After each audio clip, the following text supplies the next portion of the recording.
Because we saw a lot of tractor trailers and knew something was up on the expressway.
Okay, we're ready to get started. We're calling to order. Yeah, I don't think Charles Curtin is here.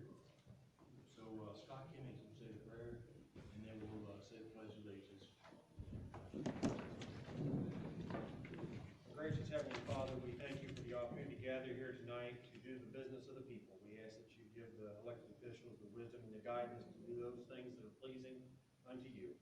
We ask that you place a hedge of protection around those men and women who are serving us as first responders tonight and those who are serving to defend freedom both here and around the world. We ask these things in your Son's name. Amen. Amen.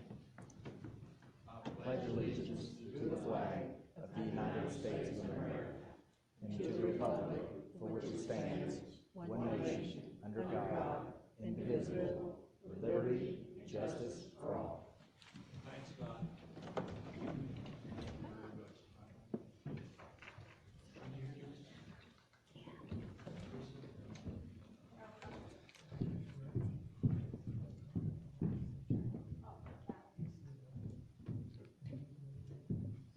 Hello. That's okay. Thank you. Thank you.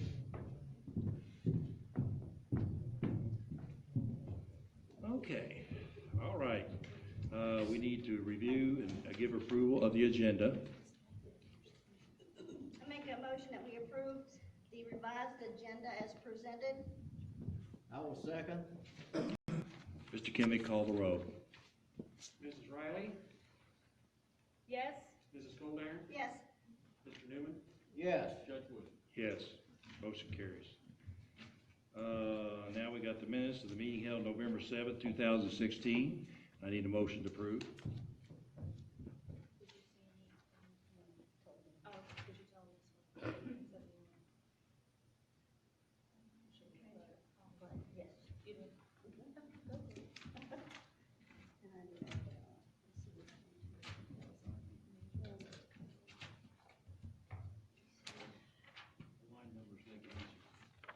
I was just asking, I'm not gonna repeat if she already told you what she did on one. Yes, ma'am. Mine's 71. You got it. Yep.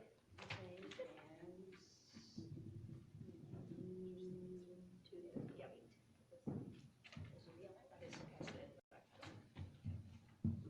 I make a motion to approve the minutes of our meeting held November 7th, 2016 with the changes that Magistrate Coldiron has already submitted. I second. Okay, Scott, call the roll. Mrs. Riley? Yes? Mrs. Colbert? Yes. Mr. Newman? Yes. Judge Wood? Yes. Fiscal matters, approval of transfers sufficient for payment of the claims against the general, road, and jail funds.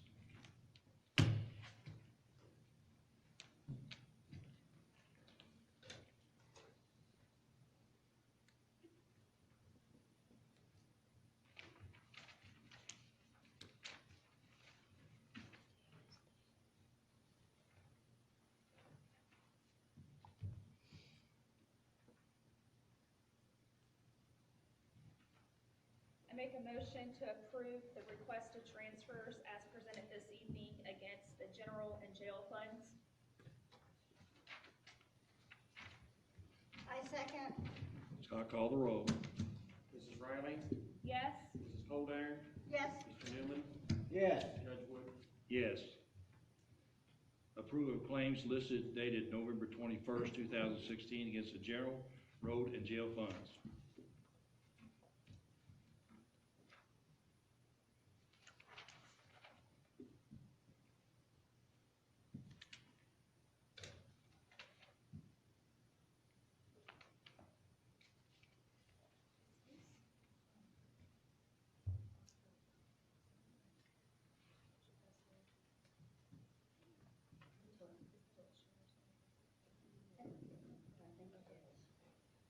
Just a clarity, Arthur Roberts, that's the SO employee, right?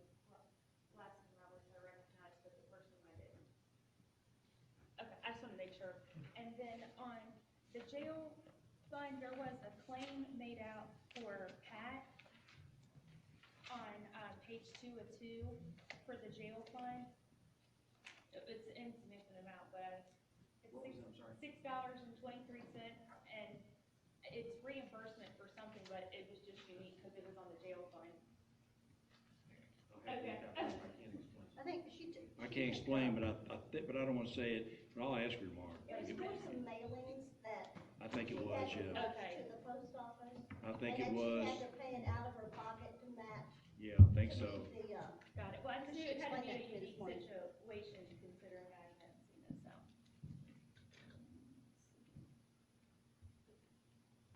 Did you- I make a motion to approve all the transfers, I'm sorry, the claims dated November 21st against the general road and jail fund. I will second. Call the roll, Scott. Mrs. Riley? Yes? Mrs. Coldiron? yeah, I approve all claims except those submitted, for own electric, in which I will be present but not voting. Mr. Newman? Yes. Judge Wood? Yes. I would like to make a comment. I'm glad to see the repayment of the loan back on the $350,000. Yeah, that was good. That was good, yeah. Yeah, I'm glad that that Good no comment. longer exists, so just like to make note of that. Okay, acknowledgement of claims paid to poll workers,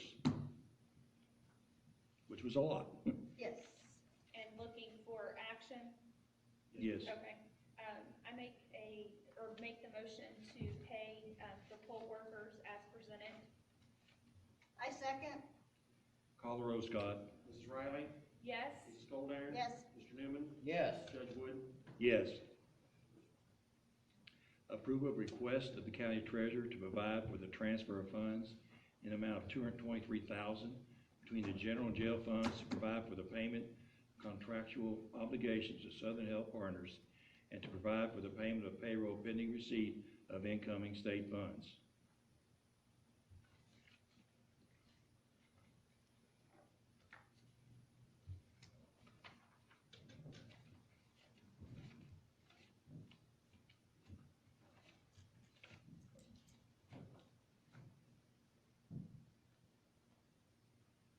Judge, do you know how much, we anticipate the state revenue check to be for the inmates? Averaging, I know it's pretty low. averaging about 45,000. Right now. Jack, I put that mic over by you. I didn't hear a word you said. I'm sorry. 10-4. Okay. Yeah, thank you. Do you want me to repeat the question? No, Okay. He did. Thanks.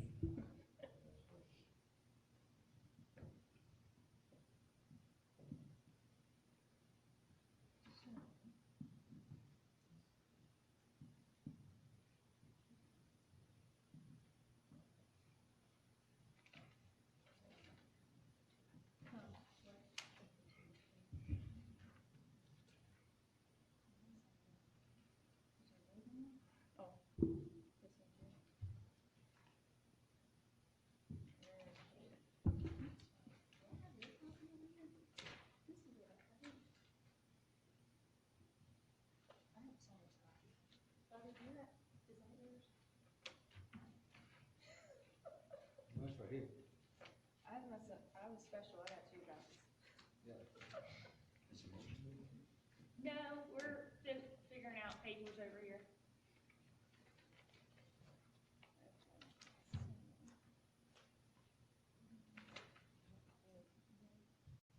I make a motion that we approve the transfer, excuse me, from the general fund into the jail fund as presented. For the payment of the Southern Health Partners. I second. And payroll. Call the roll, Scott. Mrs. Riley? Yes? Mrs. Goldeier? Yes. Mr. Newman? Yes. Judge Wood? Yes. Motion carries. Approval of recommendation of the county treasurer to void a check in the amount of $8,169.82 made payable to St. Elizabeth's Physicians as there was an error in preparation of the check. Make a motion that we, approve a recommendation for the treasurer to void check in the amount of $8,169.82 payable to St. Elizabeth Physicians as it was an error in preparation of check. Is there another check being Yes, sir. for the same amount? It was actually to be broken down in a number of smaller checks, and so they recut the checks in the smaller amount. I second. Call the roll, Scott. Mrs. Riley? Yes? Mrs. Goldeier? Yes. Mr. Newman? Yes. Judge Wood? Yes. Okay, now we're going to go into executive orders, and I'm going to let Scott read this one here. Executive Order 16-30. Executive Order 1630 is an executive order the judge executive issued pursuant to the Grant County Administrative Code and county personnel policies, relieving county personnel of their duties effective 12 noon on November 8, 2016, as it was a state and federal election. Pursuant to the policies, any employees who were in field positions, being the road department, sheriff's office, and others who were out and unable to take time off, should be granted 4 hours of special leave to be granted at the discretion of their supervisor and report to the judge executive's office on a case-by-case basis for the maintenance of accurate payroll record. So it's fairly self-explanatory, doesn't require action, it's just that the judge executive is required when taking that action to notify the court at the next regular meeting, and tonight is that meeting. Ordinance and resolutions, this does take action. This will be our second reading. I'm going to let Scott read that. An ordinance of the Grant County Fiscal Court amending the county code of ordinances to provide for an amendment to the memorandum of agreement by and between the county of Grant, Kentucky, and the cities of Corinth, Crittenden, Dry Ridge, and Williamstown, and the Commonwealth of Kentucky, Justice and Public Safety Cabinet, Kentucky State Police, to provide for 911 services in Grant County, Kentucky, and repealing the appropriate provisions of any ordinances previously approved.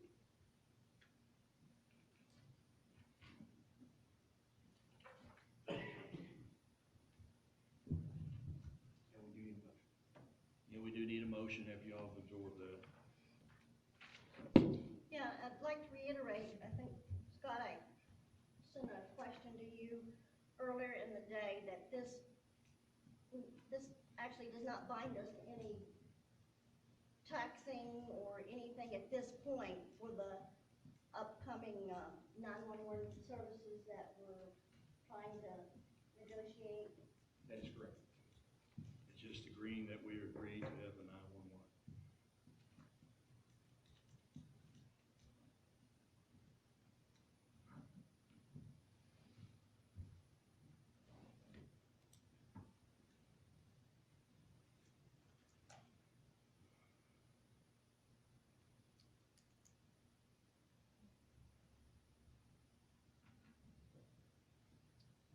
And this is another question. I mean, saying it, what you said, Judge, is that agrees that we would have a 911 service in the county. Yeah. Not saying that it would be in agreement, an interlocal agreement or anything at that point, because we're not that far into it. I mean, we have a interlocal agreement established at this point, but This ordinance allows the current board to continue to function and pay the fees to the Kentucky State Police pursuant to the interlocal agreement that was adopted going back 15 years ago. We If all- it's the pleasure of the court and the cities to adopt a new interlocal agreement with a new funding stream moving forward, you would pass another ordinance that would accomplish that goal.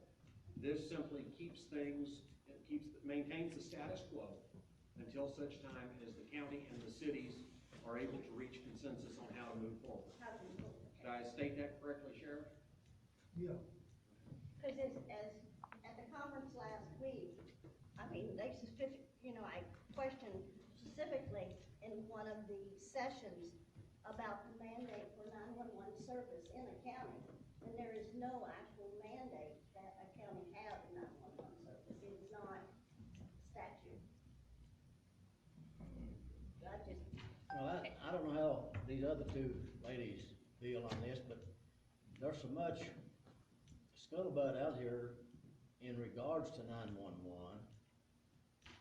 I'm not sure I wanna, until we get our arms wrapped around all of this, I can't vote on something that's clouding my mind, I guess.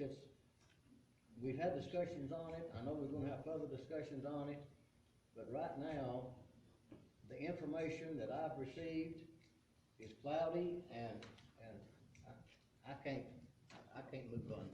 Again, Magistrate, if I can just point out to you, this is not addressing where you go with the next stage or next phase of public safety communication. This is allowing the board to continue to operate until you reach that stage. The only reason that you're being asked to change this agreement is that when the original agreement was crafted, for some reason, they actually listed in the terms of the agreement the amount that would be paid to Kentucky State Police. When Kentucky State Police adjusted their rate, it then requires you to go back and take action to amend the agreement. It would be my strong encouragement in the future that the actual terms of the agreement, interlocal agreement between the cities and county, not address the service provider and the fee, but authorize the board to have a service provider and let the board take responsibility for that.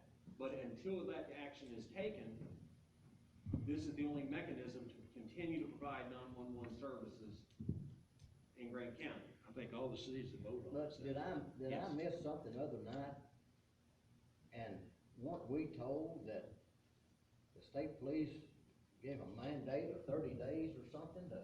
Well, The state police indicated that if this agreement were not approved, they would terminate service. That it was not the responsibility of the Kentucky State Police to fund 911 services for the county, and absent this amendment, it would be inappropriate for the board to pay the 911 fees. But we were asked to look into help funding for that, and we were talking about $400-something thousand. Yes, sir. I mean, it just, Scott, it's just a lot of confusion issues. And to confirm, the reason why it's here is you're asking to amend it so that there is not specific language in there around that, because I was So, ma'am, confused. this language maintains the old format. Okay, and why do we have to redo that? Because it was done by interlocal agreement. Okay. An interlocal agreement under state law can only be amended by another interlocal agreement, which requires an ordinance. Corinth, Crittenden, Dry Ridge, and Williamstown have all passed this. I'm confused too. If we're not changing anything today for what has been in place for the past, X amount of years, refresh my memory then You're why. changing it is changing the amount 38 to 42,000. that the 911 board will pay the state. And so therefore because they came and we need to ensure that it's documented, but you're recommending in the future, whenever we figure out what's going on with this, that it not be specific? Yes, ma'am.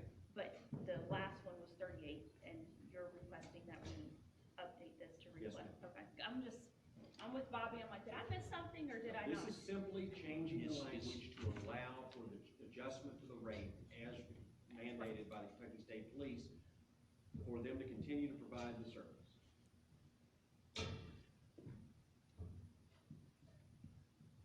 And in the meantime, there's, roughly 12 to 13 months left before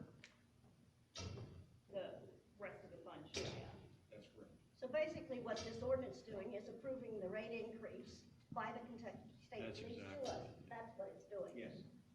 We have to, because we don't have any choice. Well, there's no other game plan established at this point in time. Correct? Or agreed upon? Yeah.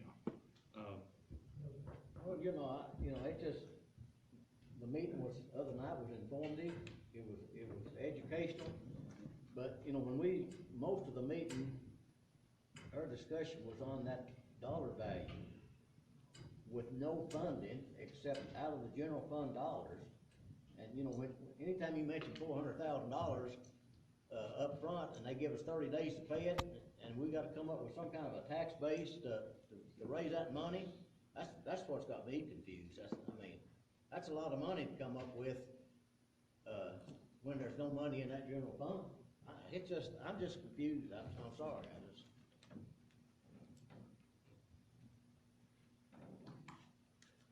Well, I know you're confused, I apologize for that, but this has to be done for us to keep 911 service going. Well, And Steve, all it is for the increase. And the other part will come later with the, board, with the 911 committee, and we're gonna make suggestions. We've already had some suggestions how to go about, taxing districts or whatever, how we go. When does the 42,000, correct? It's 'Cause I've heard went 42. 38 to 42 approximately Then that. I've heard 42, and then I've heard 43. Well, maybe it's 43, I don't know. Yeah, It went up $4,000. And they haven't really gone up much for the last few years. When does it take effect? When is it? We've already paid it. It's already in effect. It's already been in place since July. But we didn't pay it for a long time. That's silly. Well, see, well, we didn't have to vote on it, the board went ahead yeah, Why do we gotta and vote paid on it that? off. they held it for a long time though, and they had words with the state police about it. And, we signed it, I wonder why, I can't quote off the top of my head the KRS for this 911 bill, but when I read it, it said, we may enter this agreement, it don't say we shall. And there's a big difference in may and shall. I think it'd be helpful for the Kentucky State Police, who's ever responsible for the contract, to come in and just explain it maybe at the meeting, why it's necessary. Well, like I said, there's a lot of unanswered questions for me,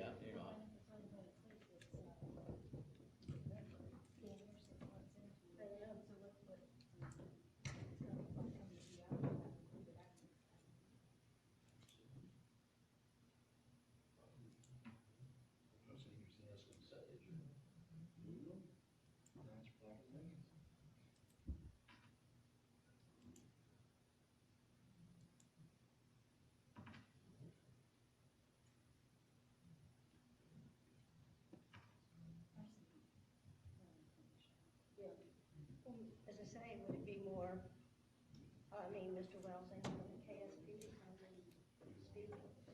I know we've had Mr. Wells, would it help the KSP to come in and explain Or just why the increase? was there I gonna be a think, motion? probably we ought to have a caucus meeting and invite the state police and the mayors of the county to come down and us work this out together, cause all of us are in the same bed together with this stuff. And, as a fiscal court, I think we need to hear from each mayor and everyone that's got a stake in this. Well, and especially if you stated that it's already been in place since July and almost 6 months has passed, should this have came much earlier to this governing body? I feel like it's way The after. reason that it's so, Yeah, the the reason reason- it's so late in coming back is that the 911 board was trying to get some answers from the Kentucky State Police, and we're discussing with the state police about a way to try to reduce that cost. And that's what precipitated the state police appearing at a 911 meeting a month ago and saying either approve the agreement or we will need to terminate services in Grant County. And he said that in a real cold way, but later on he apologized.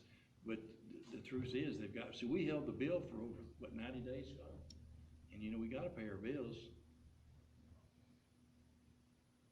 But I guess if you've already paid a few without this being approved, and as we educate ourselves or figure out what's going on, you can just continue to pay, because is it quarterly or monthly? I don't even know. Quarterly. I mean, so then the second of 4 bills that next fiscal year would be due, right?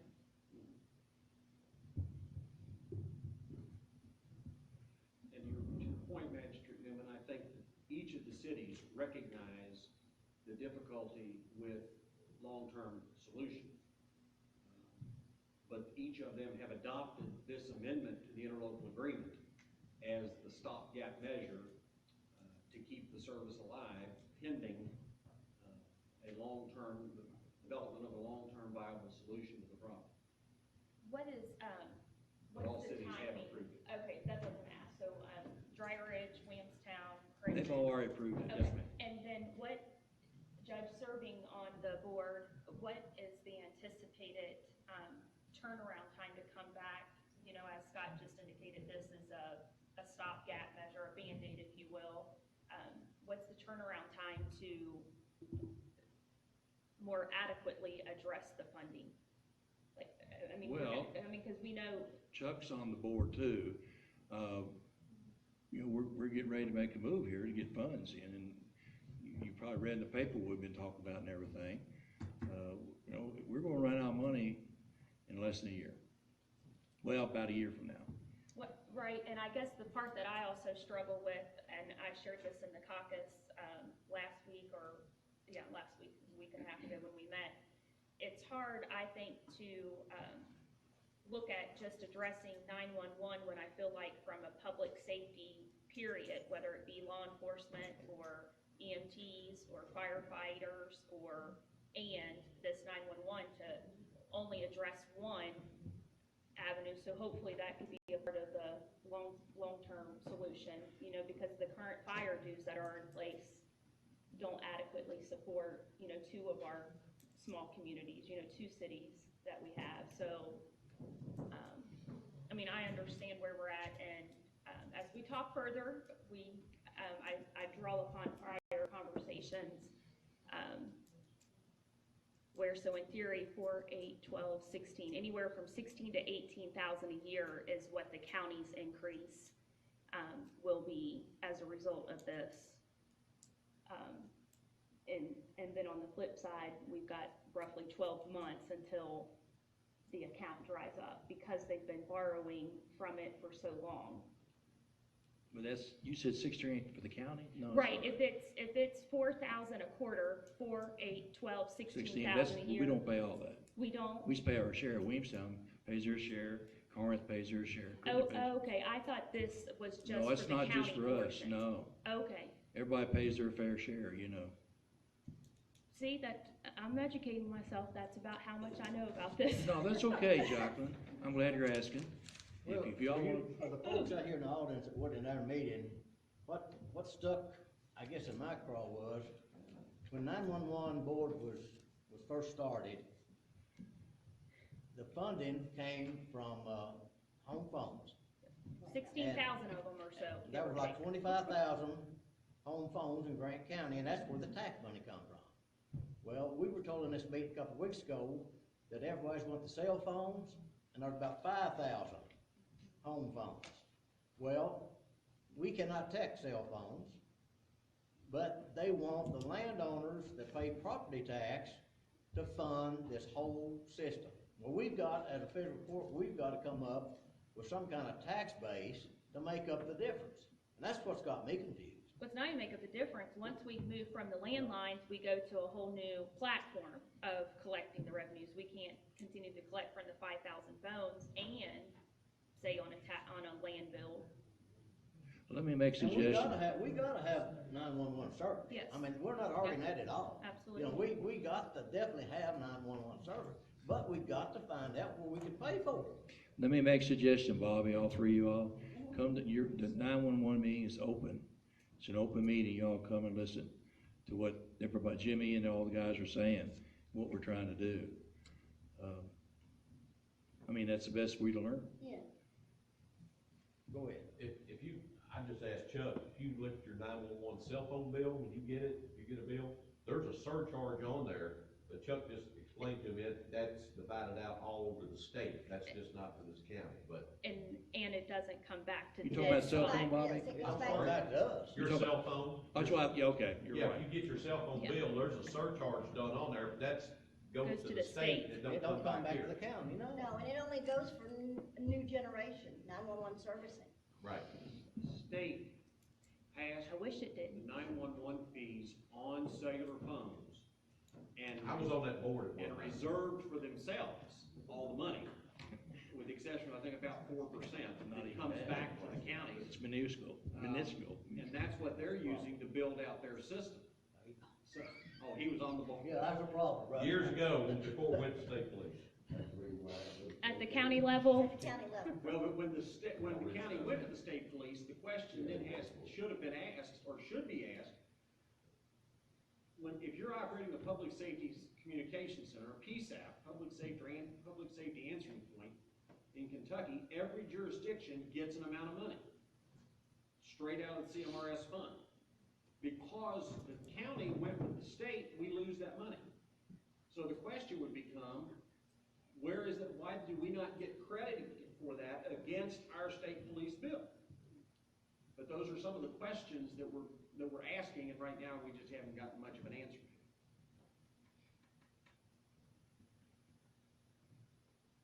and Judge, for clarity, as you indicated earlier, all of the other municipalities have passed this amendment. Yes, ma'am. Yes, And- they pass it and then we pass it if we do.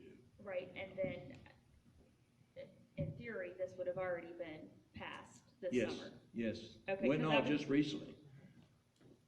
Some sooner than others, but just recently. Okay. I mean, because I understand, we're not going to figure out what the long-term solution is, tomorrow, or probably next month, or 2 months from now. Because I don't think the current structure that's in place has served us well for the last couple of years anyways, or we wouldn't be in this situation. We were gonna be it no matter what. We didn't have a choice. Right. Phones keep going, I think it's down to 4,000 phones in the county now. Used to be up around, what, 18,000, Scott? Something like that, but our funds have dropped dramatically.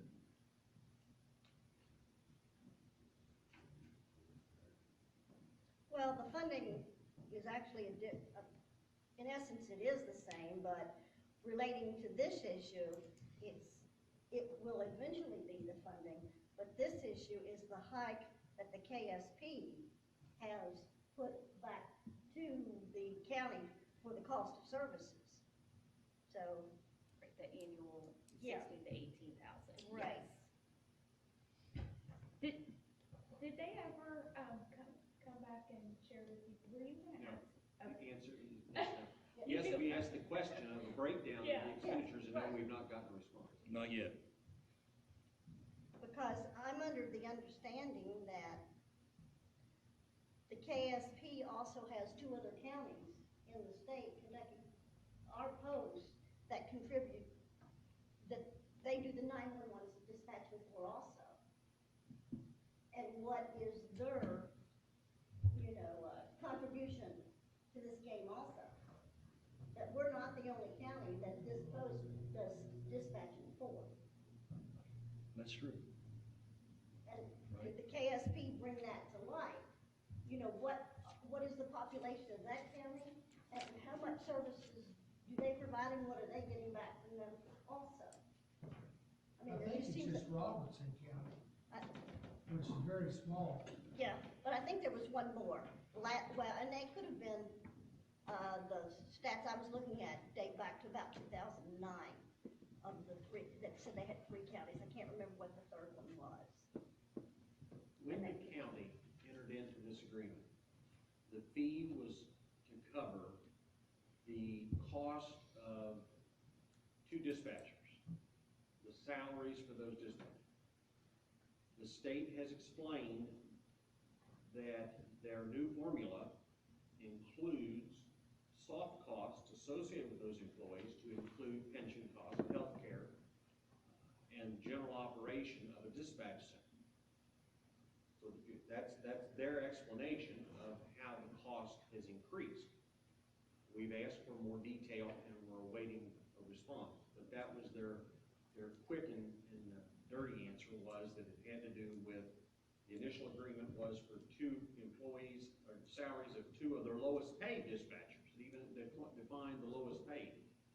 They're now looking at a new formula in the way they handle the allocation of cost and including soft cost with that.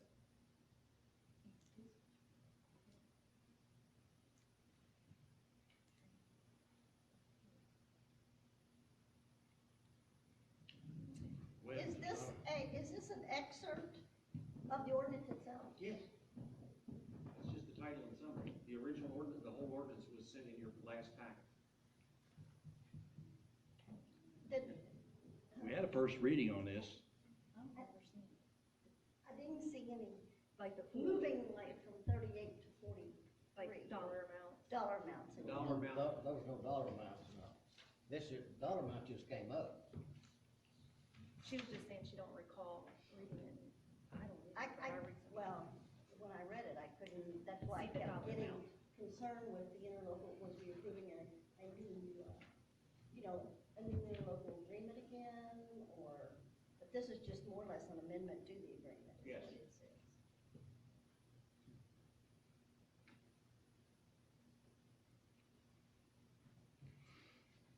Judge, can we just table this maybe till next week? Or whenever we, If you guys don't wanna vote, I'll just find me, it's up to you all. I feel like there's some hesitation and I think regrouping. I think you're reading too much into it, I don't have any problem with it, but if y'all don't wanna vote on it, that's just fine with me. I want y'all to feel comfortable. Well, and so allow for there to be some more education on the topic and then maybe come back early next week to still help satisfy the board. Okay. Okay, we'll move on. Second reading of ordinance 11-2016-701. Scott, read it, please. An ordinance of Grant County Fiscal Court providing for the adoption of the codification of those ordinances approved in 2015. I make a motion, we approve, ordinance 11-2016-701 as of the second reading. I will second. Call the roll, Scott. Mrs. Riley? Yes? Mrs. Coldiron? Yes. Mr. Newman? Yes. Yes. Motion carries. Okay, second reading is ordinance 11-2016-702. Scott? Judge, we're requesting to table that action until the December 5th meeting. Oh. Is this still on the agenda? Action to request. To table. My bad, excuse me. Bad. No action request on this either. An ordinance of the Fiscal Court of the County of Grant, Kentucky, amending the existing text of the county zoning ordinance to provide for certain recreational uses and conditional use in A1 zone. Okay, new business. Fiscal Court will be requested to approve a template for an application for funding to be submitted by any and all agencies requesting funding by the Grant County Fiscal Court to be implemented effectively immediately and used as a component part of the budget planning process moving forward.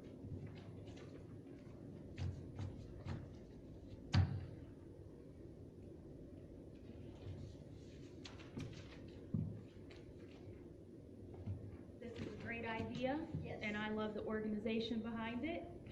Is that a motion to approve?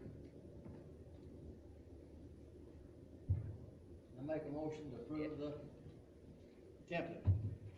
I second. Call the roll, Scott. Mrs. Riley? Yes? Mrs. Coldiron? Yes. Mr. Newman? Yes. Judge Wood? Yes. Okay, I'm just gonna say a couple of things. Scott's been talking DOC more than I have, but on the jail, the evac works, thank God. I talked to Ron Purvis this morning. He's meeting with the gentleman for the parts for the plumbing, and I will be there at 10 o'clock with him. But I'm gonna let Scott kind of give the update on the rest, because he's actually been talking DOC more than I have. When I talked to the Department of Corrections Commissioner Ballard and Deputy Commissioner Christy Willard today, they are waiting for some documentation from the jail, the response to the last inspection report. Once they receive the jailer's report back, they will set a date for inspection of the facility to ensure that the major issues of compliance have been met. And at that point, they will set a target date to begin moving inmates back into the facility. But until such time as they've had a chance to review the jailer's response to the inspection report, they have not scheduled the re-inspection, which is required before they can start sending state inmates back to the property. Were we supposed to start getting them back this week? Based on the approval of the smoke evac system, but when I talked to the commissioner this morning, the holdup is, in talking to his staff, that they're still waiting for a reply from the jailer as to the inspection. Has anyone, did you reach out to him to ask for like ETA on that? They advised, the Department of Corrections advised that they spoke with him about it, and he intends to have his report to them this week. Just to clarify though, guys, they can't actually move anybody in because we don't have water yet. Right, but is at least the report submitted so that they can? For purpose of clarification, the water issue is not holding up receiving inmates. We can't put them in a cell with no water. But the other cells, right? The plumbing process is not holding up prisoners coming back into the jail, according to the Department of Corrections. They're going to allow us to increase the intake in the facility slowly, and to allow those employees to help as Class D inmates to facilitate the remaining work to be done there. But they can't do any of that until the inspection report is filed and the re-inspection takes place. That was just told to us today.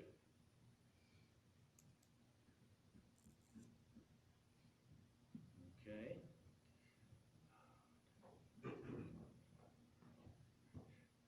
We'll look at a date, I'd say probably next week, to review the recommendations of 9/11 board as presented in the last caucus. Is there a date that you all want to pick out? I was thinking about maybe next Wednesday or something. Or like the Monday or Tuesday? What do you want to do Monday? I don't care. Whatever you want to do. You guys tell me. I can do it Monday, Tuesday, or Wednesday.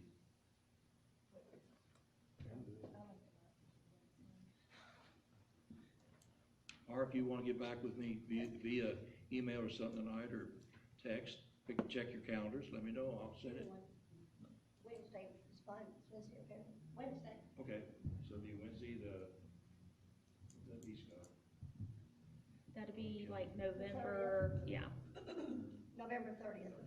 November 30th, okay. 5 o'clock?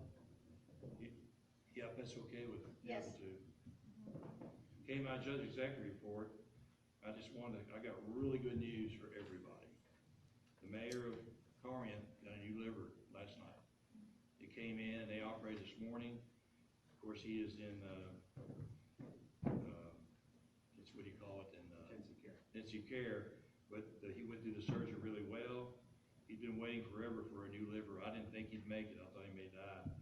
But the truth is, he's doing really well. So thank God for that. December 3rd is a Christmas lighting here at the courthouse. And I don't know if we might attend, but like we did attend. And tomorrow I'm going to place a burn ban on Grant County. And the reason I'm doing that is to maybe make it rain. I mean, it never rains to place a burn ban, but it's getting really dry. It's getting really dry. There's all kinds of forest fires all down in eastern Kentucky, Tennessee, and everything. And I was talking to Pendleton County judge at the convention, and he was placing a burn ban today. And I think it'd probably be in our best interest to do that. Okay, we're ready for a citizen's address. Remember, you got 3 minutes. State your name. You got 3 minutes, and it's ready for anybody to come up.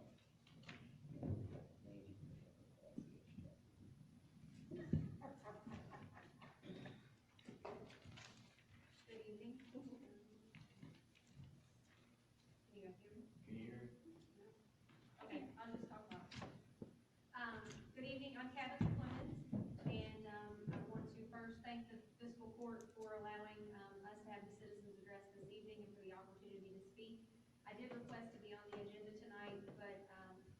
meeting with Judge Wood today, he denied my request. So I would like to, discuss a couple issues coming up with the clerk's office. We have our calendar budget that will be coming up for approval before this body, and just want to get in preparation for that, for the upcoming budget year. We are on a calendar budget in the clerk's office. We've had, another pretty successful year in the office. Our finances are looking very well. We are, certainly on par to turn over excess fees. With that said, last year we were able to turn over $106,000 in excess fees. And I came to this body last year asking for, there to be some effort put forth to invest time, energy, and resources into addressing the handicap accessibility of the clerk's office. I would like to continue to stress how important it is that we address the accessibility of the office. We continue to have, citizens of our county come in daily that have struggles to just get inside the building. We witness this, regularly. So I'm asking that the court take a serious look at this year as we're preparing, to close out the, 2016 budget. And in addition to that, you know, I want to say that back on September 8th, on a Saturday, I received an email from Judge Wood stating that we must accept the reality that the current facility has served the citizens well for many years. I want to say that I disagree with that statement, and I want that to be on the record. The facility has served the community well for those of us who aren't on canes or walkers or in a wheelchair. For those of us who have 2 arms and 2 legs that work, yes, we can get in and out of the building. But you take someone who has a broken leg that's on the mend, that's on crutches, both hands are here holding them up. They struggle just to get in the door with this, you know, something that's pretty simple these days, a broken leg. So someone who has a severe disability is going to have a harder time to get in the building. I had a gentleman, and I said this in that email, that came to the door, and that's why it prompted me to be back on the side of advocating for this. He was at the back door, and we were coming in, you know, our deputies stagger lunch. We don't close our hours during lunch. He makes his appointments to our office during lunchtime because he knows somebody will be coming in and out of the back door and will let him in. Citizens shouldn't have to do that, especially not when they're coming to pay their taxes. So I'm asking that this fiscal court take a serious look at making sure that something happens. Judge Wood also stated in that email that there was preliminary cost, and I've not seen those. Today he told me on the phone that it was $40,000 to $60,000. If that's the case, there's been 2 years, 1 year for sure, $106,000 was turned in, and then possibly close to that same amount again. So can we not allocate those resources to go back into making the buildings accessible? Not just the clerk's office. Let's address the accessibility of the court building as well. That can all be looked at one time. I was approached by a contractor here in the county that works locally in the county, and he asked me if he could send a quote to me. I didn't ask him to do this. I said, if you'd like to send me something, go ahead. He quoted $25,700 at looking at this. So I'm happy to share these with you, but you know, he also stated in here from his determination, the concrete is failing and it is hazardous. The approach, as you approach to the building, there's trip hazards and the railing is breaking out of the concrete, and it's something that needs to be addressed. The thing that I don't want to happen is I don't want us to be facing a lawsuit and have to incur more costs because of a lawsuit than just going ahead and being proactive and taking the steps necessary to address the accessibility of the office. Okay, Tabby, it's 3 minutes been up, so. Okay. I don't need your rule, it's 3 minutes. Well, I want to thank the clerk for bringing this to the court. But I didn't place this on the agenda tonight because I believe this deserves the attention of the caucus. And I talked to you about that. I advised the clerk of this today that I advised there were opportunities to discuss at future meetings. She advised that she would not be available to the first of the year. And this is a bigger project than she stated right there. And as you all know, our money supply has been pretty tough. And we appreciate the money she gives us, that's the court's money. But what we're trying to do is, we'll have a caucus, we'll discuss it, you're welcome to come, and, state your case again. And I just want to I thought we might get into a lengthy discussion. We do have an executive session, like I said, maybe it might be canceled, I don't know. But thank you, Devin. Well, I would just like to address that we have a caucus before over planning and stuff, so I would just support at least, getting quotes so we know what we're working with from a budget standpoint. In addition to, give me that one sounds like a good price, but, It's an awful good price. I mean, we've been talking about this, I know for 9, 10, 12 months, and I would just like to follow up on getting the quotes so we can get a game plan to financially see if we could afford.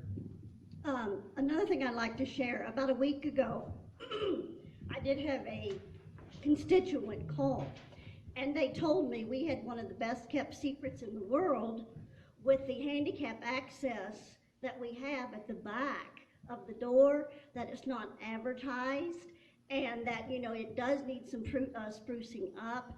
And I'm thinking, while a possibility of even building a new, let's also look at what we have, maybe to, it might be as challenging as to look at the cost of that as just to building a new ramp also, is what I'd like to see. I would like to see, this person told me that maybe if it was publicized better, if we could get an automatic switch to that door, maybe that would be a more cost effective, but I think those cost analysis ought to be included in that. And as I say, this constituent did call me specifically on this. And we have people every day that use the door. Just last week, we were in a county board of elections meeting, and we had 2 elderly people that were standing at the back door. The wife is on a walker, the husband's on a cane, and the husband has a little dementia. So, they travel together always. They always come in together. And they were leaving, and he's trying to find the button on the wall to push.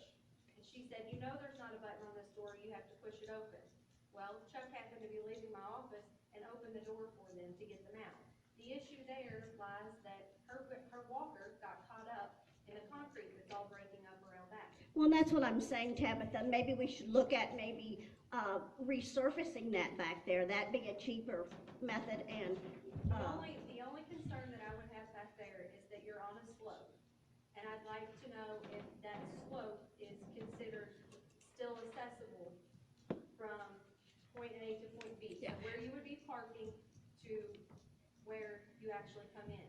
And I found out a little bit of information when they were resurfacing the parking lot this summer. The city did the resurfacing, and the city actually determines where where handicap parking will go on those lots. And you know, Mayor Skinner had called and asked if that was still, that was still going to be handicap accessible lots. He said he didn't think that it had met those requirements, but he wanted to check and see. And I said, continue to leave the signs up because we need all the handicap parking we can get. well, as I say, Sure. you know, We this need is going better signage, we need better signage We need too. more signage, and we need something that makes accessible. You know, I think, as you say, it's going to take longer than 3 minutes to discuss this, and I think we need to move this to a caucus session. And I'd like to see some more cost on what it would. We'll get the quotes. Get And the also, I analysis would even like maybe that the state inspector come again and make sure that we are, that it does pass The inspection, ADA that it does compliance. pass the ADA compliance.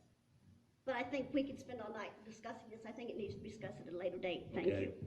Okay, anybody else? Thank you.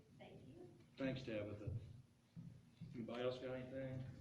Okay, do we sign up? Do not have a need for an executive session tonight, Judge. The only other item that I have that I would like to advise the fiscal court is that due to some schedule issues, we're asking to move the December 19th meeting to after Christmas and have it on December 28th, In between? in between Christmas. I don't think, I'll be out. I think I would be too. We'll communicate with you tomorrow. Will you be out too, Jacqueline? Yeah, I'm not certain on that, in between Christmas and New Year's. You'll be hunting? No, maybe, who knows? Okay. Okay, Make a motion to adjourn. okay, I second. okay, motion.